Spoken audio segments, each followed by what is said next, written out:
What if your end buyer doesn't come to closing? Is all lost if your buyer doesn't come to closing? You have only a couple of options to rectify the situation. Number one, get his earnest money deposit from the closing agent.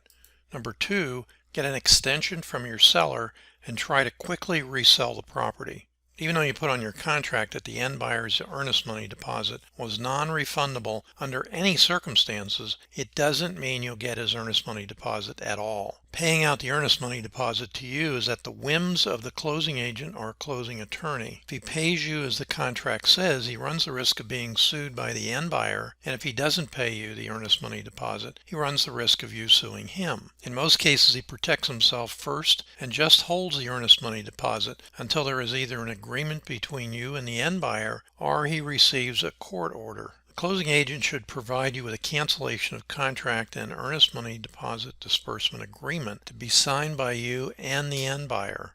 If the end buyer won't sign, you're deadlocked as to how to get the earnest money deposit you're entitled. Most realtor contracts first call for mediation and then civil court action. Typically in mediation, the mediator strives to have a settlement where each party gets one half of the earnest money deposit. The better option is to find another buyer as soon as possible and move to close the transaction with a new buyer. One way to prepare for this consequence of the end buyer's default is to keep selling your wholesale deal and take backup contracts so you can build your buyer's list at the same time. The only wrinkle that might happen is the original end buyer may not sign a cancellation of contract, and your closing agent will not do your second closing with the new end buyer without it. To get the former end buyer to sign the cancellation, you may have to give up part or all of his earnest money deposit. Your option to solve this problem is to immediately transfer the closings A and B and C to another closing agent who is unaware of the previous failed closing. Whatever the former end buyer says as to why he isn't closing, more than 40% of the time, it's because of his hard money lender not providing the funds for the closing as he promised.